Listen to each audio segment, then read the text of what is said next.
Lah sampean iki lho, kok sik ngotot nyalano emak ae sih? Gak ono lek wong tuwek salah iku. Lah wis jelas ya Cak Mul. Lek Marlena ku kate misano aku mbek sampean. Mosok ngono ku bener, Lah kon kok iso nglametno wong tuwek sih? Lah wong tuamu salah iki lho. Astagfirullahaladzim. Aku koyo ngene iki neng, ngebotno sampean. Apa? Apa Cak Mul? Ngebotno aku. Lah nandi ae sampean sakweni iki Cak Mul,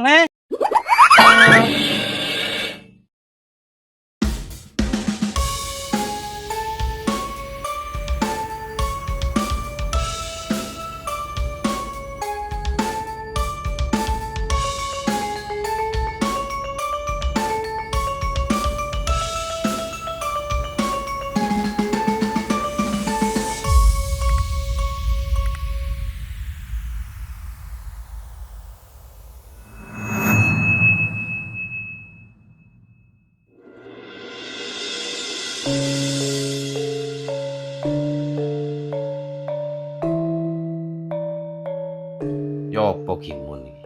Ditenteni kan kabar. Wah, perlu ditelepon ae arek iki.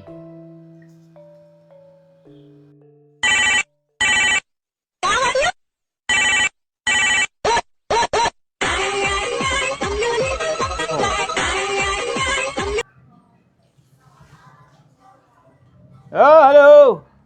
Yo apa sih mun pesenanku winginane kok genok tembusane. Iki besaran iki mepet lho. Apa sing tak belah iki mun? Waduh, lali aku bos, sepurane bos. Gare kakang tak petung apa bos? Aku gak mau tahu awake winginane wis ngomong koyo ngono. Ya apa golekno ae. Iki wis kadung tak inden nang awakmu. Kate golekno sapa aku? Waduh, siap wo. Lek iku masalah iku gampang lek musuh gimun bareng iki. Sak ketipan ngono oleh. Sempenting iku ana DP ini. Wah, pancet ae awakmu iki. Sing ditakokno dhuwit ae. Ya wis ngene wis. Iki ndang cepet. Dhuwit iki jupukno wis gawe DP wingi kok. Cek ndang oleh iki pesenanku iki. Cepetan ndang rene yo. Oke, bos. OTW. Ya mun, oke mun, tak enteni saiki wis. Cepetan, ora kena semoyo maneh. Assalamualaikum. Yo, waalaikumsalam warahmatullahi wabarakatuh. Ngene lho ndang oleh wedhus mari iki. Aman. Lah wong aku nagih syukur-syukur ngono lho nang ginot dibayar. Kok iso lek kon kali awake gedhe wong iso gak duwe wedi. Lah aku lho nek sentaknya. Atau nek bacok. Gak wani ta. Lah wong disentak ngono kok wedi. Masih nang Siti untung mang Siti sik tutupan. Kok buka mblekemmu tak walesno ta. Loh. Lah kon niku lho apa ojeng? Kepethuk aku kok iso nyeliring-nyeliring ngono Yo saking, Mbak. Lah saking apa jeng? Kon niku lho kok nyetil temen kate nandi? Mosok wis digendaan anyar. Ya Allah, Mbak. Sampean kok suzon tok nang aku. Aku lho kate nang mantren, kate metu. Lah iya, kon metu nang mantren kate metuki gendakamu sing anyar sih. Wis prenono ta jeng ngono-ngono iku. Kon niku lho ilingo rabi wis ping pira Ojo nemen-nemen lek ngisi-ngisino keluarga iku. Kon anake diterno nang panti asuhan, kelakuanmu tambah gak bener. Lah Mbak, sampean kok mojokno aku tok. Aku lho kate nang mantren ku kate perlu, ora kate gendaan. Lah perlu apa lek kaya kon. Lah wong jamu ya wis digaekno mbok gak usah belanja. Jenenge wong urip, Mbak, ya ana perlune. Terus sakjane ngene iki lek wis dodol, wis diusaha, ya ngewangi mbok ta blonjo-blonjone iku dibelanjakno. Enggak aku tok ae gentenan. Wong sing disayang ya kon. Lah ngene iki mari ki sak arko ono ngeterno sing bayar ya aku. Ya lek sampean, Mbak, duwike akeh. Iso nukokno gula, beras, lengo nang mbok. Lah lek aku duwike mek tak gawe muter tok sekan gitu tol jamu. Lah mosok jeng. Badine jamu iku gawe tuku gula-gula seprapat ngono gak cukup. Koyok ya oleh ta. Wong jamune bendina ya sakmono iku kon gawane ya gelek entek jere mbok. Jerene mbok ya laris. Lah piro, Mbak, lek batine jamu ae. Kadang 20.000, kadang 30. Iku entek tak gawe tuku seblak nang Yuyun. Lah iku apa jeng lah kono le bathi 20.000 30.000 gedhekno badokane tok. Ya mben, Mbak, kentenan aku lek dhuwitku akeh tak tukokne, Mbok. Kepret. Edin, Waduh ya opo ya oh. Waduh sumundak kabeh. Sing winane 3.000 lho, saiki dadi 11 juta lho. Kon niku mbok aja gawe-gawe omong ae mun. Wong tak yai semagi lho dikakno 1.500 gak kon tuku anjok 11 juta iku lho. Duh, kon iki menengo. Kebang dodomu ampuk kon kowe. Kok niku mun wulan besar ate gawe kesempatan. Mosok pembeli kate dadekno kurban.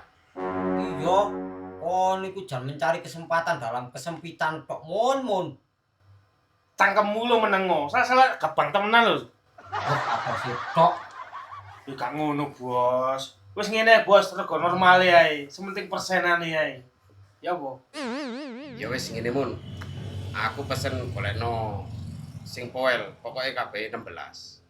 Iki mumpung wulan besar aja nih tambah blenduk ketemu. Kakan badi. Ngancane blenduk lagi, Pak. Kakan mangan duwe haram. Oh, nek ngentai tok ditenono kono yo, nek jauh marung kono yo. Ya wis, Pak. Saiki ndi DP-ne, Pak? Nek iso yo cash, Pak. Kabeh, Pak. Dadi aku iso kulaan langsung del 16. Wah, dididik duwe. Ya barange tekakno dhisik ta mun.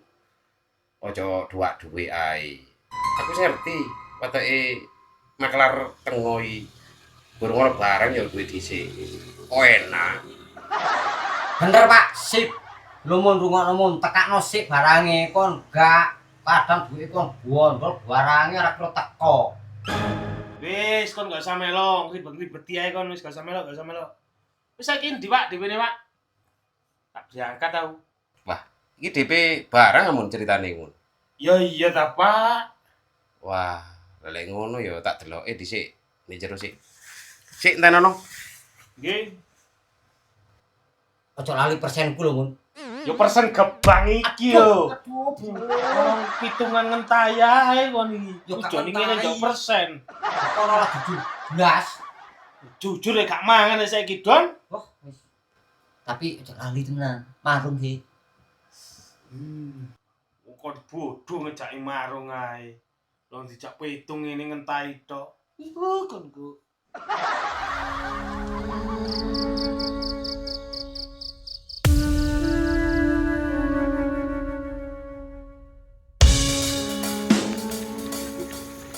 Pati mandi Cak Per?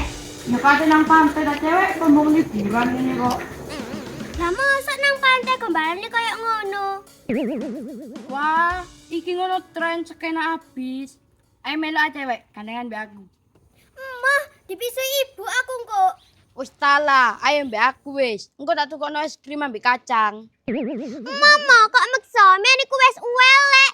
Ambune gak enak, meksa-meksa aku. Gak level kali. Mosok aku elek, wong raiku manis. Wes aja nggoda-nggoda aku, mbok ya sadar diri. Aku sadar diri, aku sadar posisi. Aku cen sepele, tak nangis dhewe. Oh, larani, loro. Lah kon mang lu kok sesuk temen. Kok kate dijak pitung lho. Bawa sih sibuk kandang. Oh, sik. Hop. Sik. Hop. Stop. Opo? Hah? Riko sih do golek wedhus saya apa? Mumpung aku ate budal iki. Lek sida kene duwike, Cek. Tak golekno, Cek. Lah ndek kulon gak ono ta sing wis manjat dibelen, Don. Yo gano, lah lek gelem riko mboleh cempe tok iko. Lah gak malu ta kirane lek mboleh cempe. Lah malu apa wong korban? Yo gak apa-apa masih cilik, sing penting atine ikhlas. Bah yo kok. Wong saiki gak butuh ikhlas kok. Sing penting iku gede akeh iwake. Lah lek masalah ikhlas, urusane Riko ambek Gusti Allah kok. Wis mun, ora usah kakean dalil. Ngomong kok kate njuk persen piro, ngono ae lho wis penak. Dalil barang kon niku. Ngondok ora tau. Aduh. Sumpah demi Allah lho kok mate bongkol lho kok. Aku gak golek bathi riko.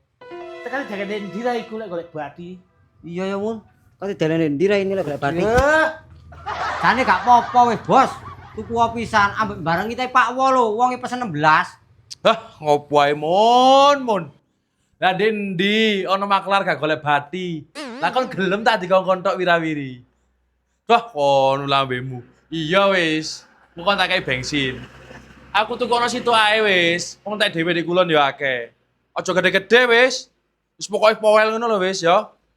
aduh, wis beres kok lek masalah poel kok. Lah saiki aku nyelek montore kok. Tak gawe njupuk beras. Berase sapa? Ya gaen lek motor ae, tapi ira-iraan bensine. Aja kaya biasae. Lah kon gak bensin gak kon tukokno. Epo-epo nukono rokok. Ya min ta padha ae aku. Gon. Lek mari umbahan lek iso, ya. Beres, Bos. Aduh, Ayo aku numpang ngarepangku ya, bajarane nyetir. kok niki ra ono pitungan tayae. Ngono lho, sepeda lho. Iki pedae wong ngono jeruk ning mburi lho iki.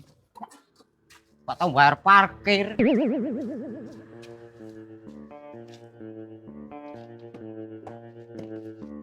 Ayo. Lah kon gak dodol lah, Jeng. Rei sian mak, sik kate metu. Tuwas tak arep-arep Jeng, aku tuwas kaya kabeh arep-arep jamune. Ya meneh tak ampiri mak. Kopine akeh ngono, urup-urup kopi ya gak apa-apa mak. Ya emang Jeng tak urup-urupno wong kopi ya larang, awakmu lengame ya murah, ya emang ta wong sak keluarga ya arep kopi kabeh nduk mak. Loh, larang aku mak saiki lek ngapik, jare sapa sih murah? Larang apa Jeng, awakmu lek ngape ya murah. Kon aja mampir nang omah yuk. Iya wis mak, ngenteni ojekan aku.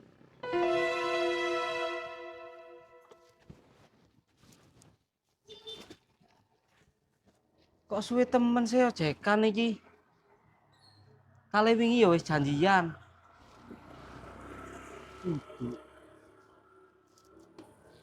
Lakar, ngejak ketemuan ae cek adone. Jane mbok nang omah kulon kono, padane arek enom ae. Tapi lho, kok dungaren ngejak ketemuan cek adone. Kate ono perlu apa ngono lho. Salah cek panas e. Lho, tenan ya iki.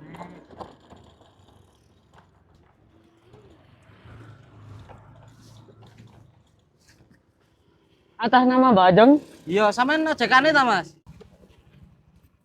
Iya kok, tujuane sampean kate nandi saiki? Kate nang mantren, Mas. Tolong terno ya.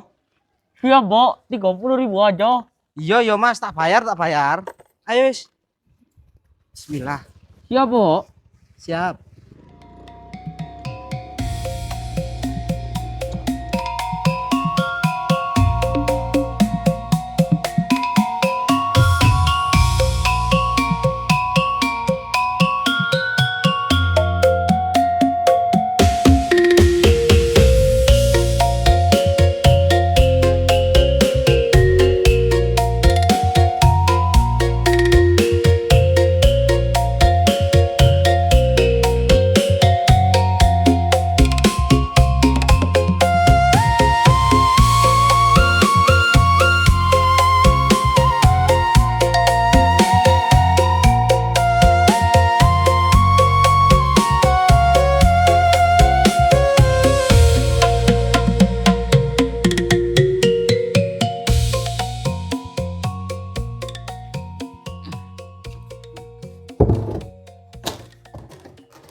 Sewu kutha wis tak liwati.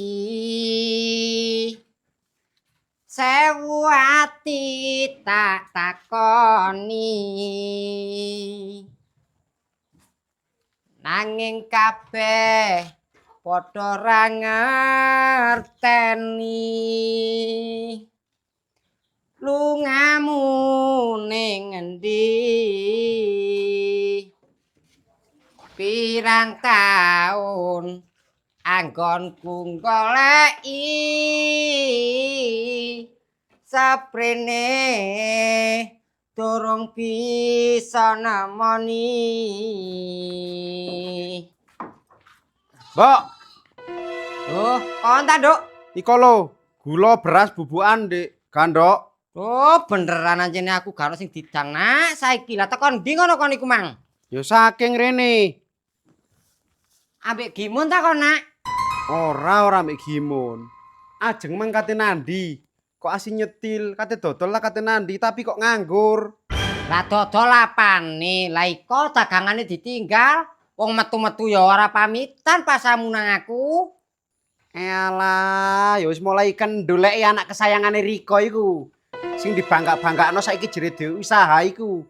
Kae dodol jamu petang dino saiki we prei. Lah iya, mosok wis kate ora penet maneh. Tapi aja ngono, Nduk. Ya lek areke metu ku mang ambek kulaan. Lek Riko iku mbok, jan kok kabajo temen lek nang ajeng. Lek aku ae metu nandi-nandi titik ditakoni ngene ngono.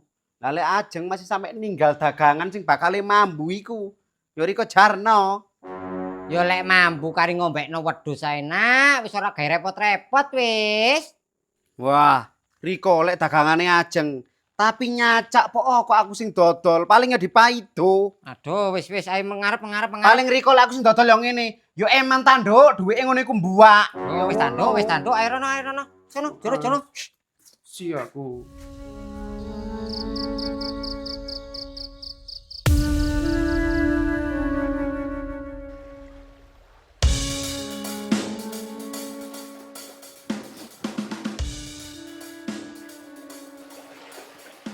Lah kena iwake ngene cak jam dek kene.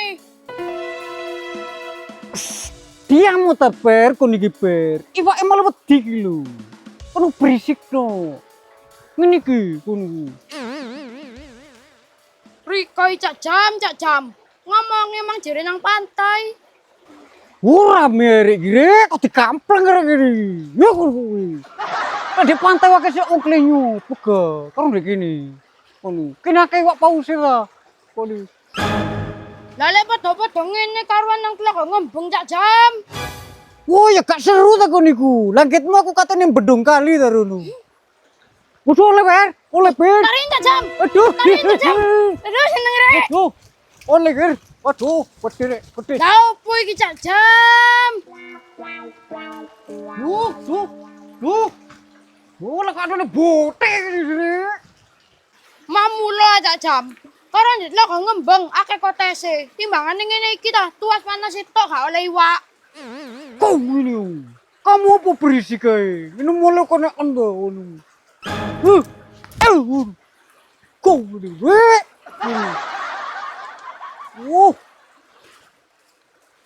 Nya Bandungo dhisik cak jam. Menawa oleh iwak. Ane ae jalan pancing. Kono apa berisik no? Kono. Jalane. Nih. Kira aku tak mbek donga. Yo iki lho. Ora tak iki. Apa ngene? Perkalahat. Cang pan alak. Luper. Oleh per aku per. Wah, petik iki, Rek. Luper. Loh. Apa maneh iki cak Wah, jam? sempak, Rek. Sempak sapa silakan iki? Kok ngene? Sempak. Gua cak jam. Tuh, Rek. Ayo ngali aja jam. Nang sendang biru ta nang balik kambang ngono lho. Wah, nyocot Rek. Ku taruh sempak iki konku. Ngali aja jam. Nang bajul mati kono akeh wae. Panas ini. Tuh, Rek.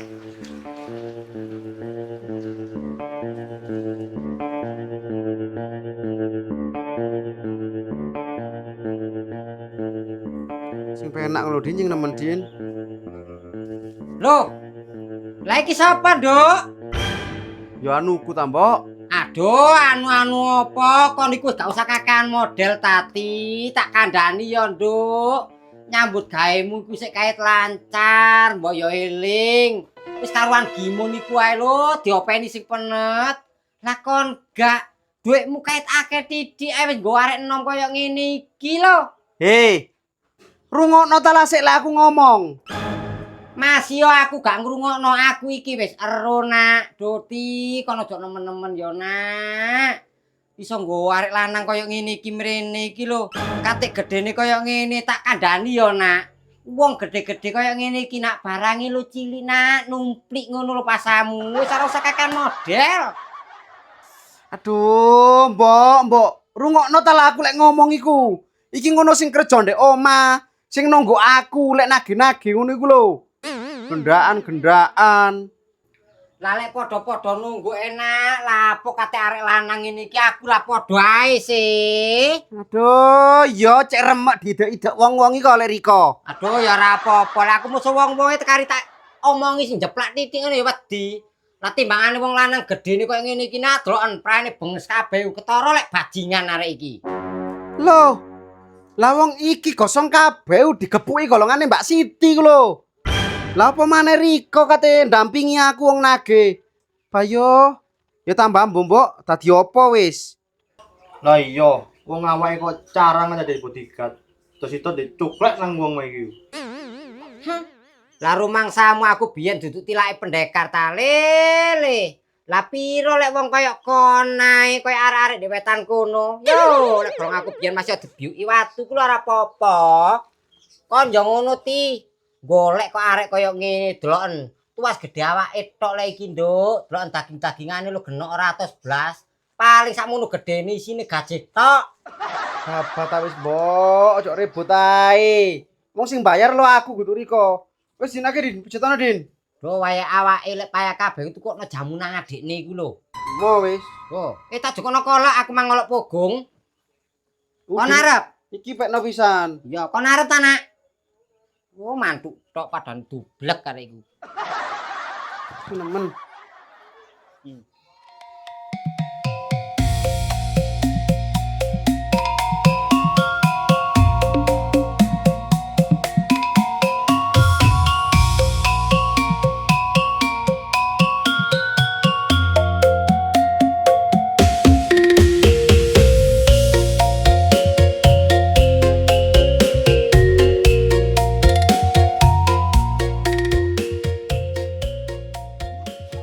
Sing ndi milio wis. Waduh keren aku Don, soalnya wedhuse apik-apik tok. Lah genahe golek piro sih? Wah, akeh golek. Wah, akeh lah iki lho lanang-lanang tok iki gede lho. Lek Andoko asline aja golek sing gede Don. Golek sing cilik ae langsung dekek masjid. Jenenge sing gede, Handoko. Wah, kon iki ngawur tok ae mun. Lah lek wedhus cilik isih durung poel ta. Duh, kok iki sik goblok kae Don. Gampang lek kepengin poel, cangkeme dingangapno titik ngene wis duduk tes ngene. Lah wis poel sih. Lah, iki lho jane cocok. Aduh, kakine dobol. Lah lek iki piro mun? Daginge wong iki sik cempe ngene kok.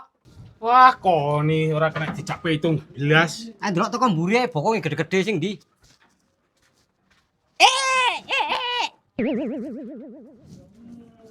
Waduh, ana sing berok iki Don. Iki Tapi jane. duwike gak nutut Don. Asline nutut, kon wedi kale badi jengan. Lah sementing ngene tekan iki. Aduh.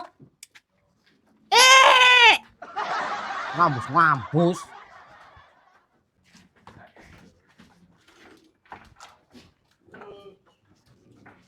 Sito sing ndi? Waduh iki lho Don, klununge gede Don.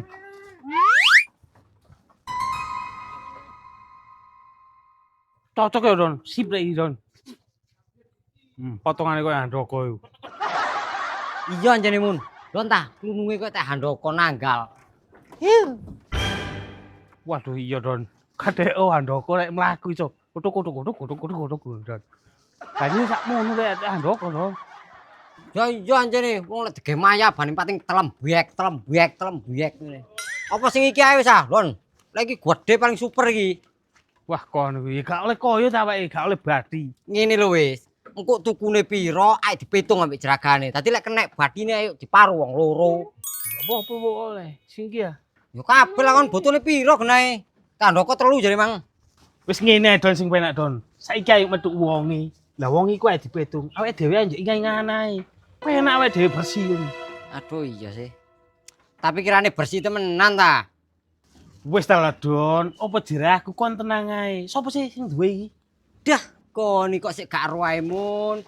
Sing duwe iki Mas Mawon iku lho gandenganku mulai sakmene lho biyen mun. Tuwok blinan ledok ambek aku kok wonge. Beres ini masalah iki. Wis lek ngono. Pokok ingane. Beres.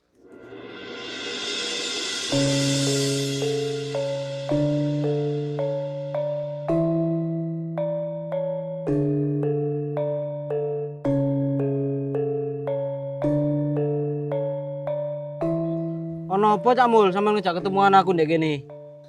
Anu Neng, aku iki kae takon. Apa sih Aldo iki sampean daleni panti? Lah sampean tadi bapak gak tanggung jawab Cak Mul. Ngungak ae lo gak tahu. Aku gak kuat Cak Mul lek tak ayahi dhewe. Ya bukannya gak tanggung jawab ngono Neng. Sampean yo ngerti dhewe mbok iku kaya apa. Sampean iki Cak Mul, dadi wong lanang ku mbok sing tegas. Ojo titik-titik mbok. Ilingo Cak Mul, sampean iku duwe anak. Aku masuk ngene iki ya bojone sampean cikan. Ya iya Neng. Masih aku yo mikir ngono. Tapi sik ngenteni waktu sing tepak. Ya gak apa-apa Cak Mul manut nang wong tuwek. Tapi yo lek bener. Lah lek kliru lho, lah apa diturut. Ngene lho Neng. Lek wong tuwek iku yo gak ono wong tuwek keliru.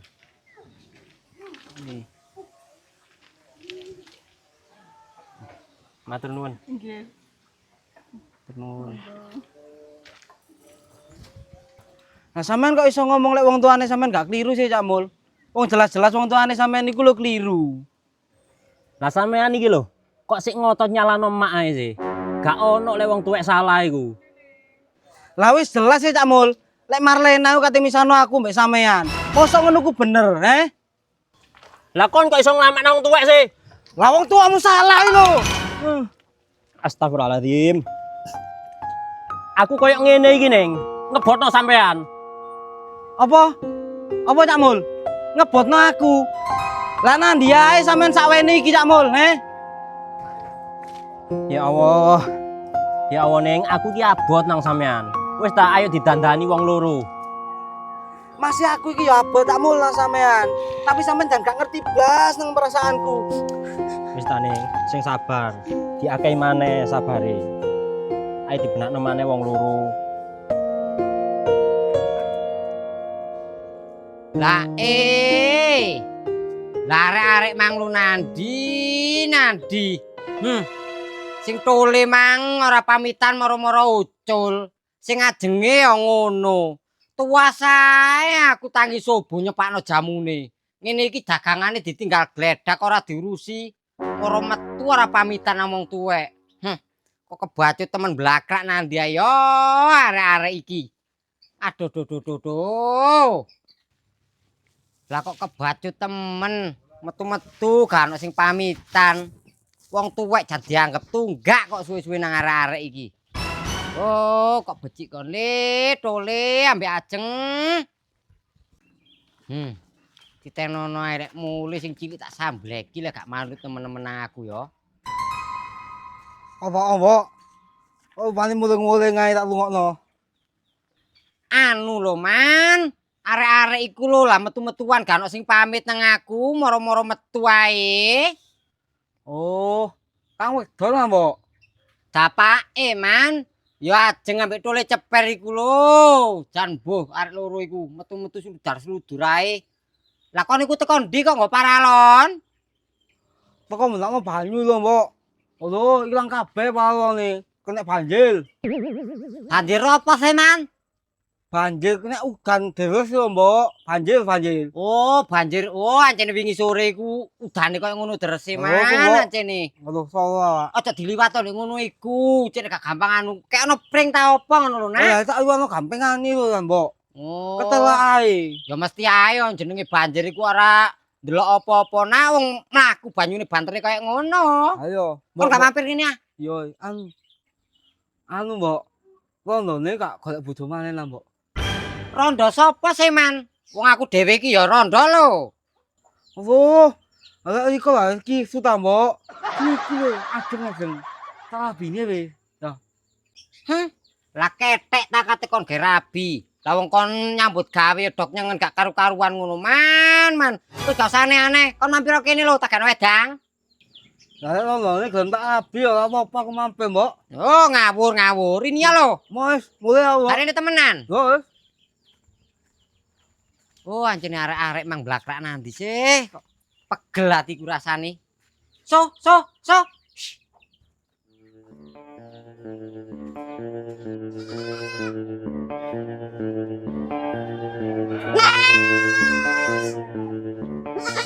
Wis lek kon kebatut. Lah iki kakean bati kecilin wedhus sampe samene mun. Lah kok iso sih, Don?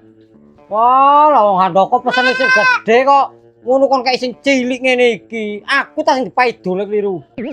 Lah kabeh iku tergantung amal ambek ibadahe ta, Don. Lah ndoko gak tau amal ngono kok. Sing cilike wis. Nek gimana barek, Don. Wah, lah kon duwe korupsi kate kon ge korban ya digodhog kon besok neraka. Aduh, duyu ya rek. Dongor kono. Wong dikon nuntun ae digendong. Kok sih kemalan temen kon niku. Wis malik pesing kabeh awakku ngene. Cok, tekmu lon gentalone lon. Moler lon. Ngupit. Ya iki le, pejatan sejati kok gimon mubarok ngene. Wis ae dukun tekmu, ndang ae budal. Mole. Cik. Ya kok sik, pokoke nek cebak mlayune cek kesithik kok iku mang. Cepetan, Don. Hei. Numpak ngarep ae kene. Kok nek numpak ngarep sing nganteng lho. Ojo sampe ngicak-ngicak rem lho. Ayo. Ayo enggak. Lan di wedhusmu, Don. Waduh, wedhuse kesit, engko bengi lek mlebu kombonge dijokok. Gawakno pikep ngono lho ambekan. Wedhus mangon jarene ndi, Mun? Lah iku wedhuse tempat ngarep. Aduh. Kon kok goblok temen Mun. Lah sida cerik-cerik ta handoko lek montori mambu wedhus tok kuwi. Jarene mburi ae kono lho. Aduh, karuan kono ae sing numpak mburi. Kok ngambumu ambek ambune wedhus ya enak ambune wedhus ya an. Wis ayo. Wo, menungso diwedhus-wedhusno. Kirik.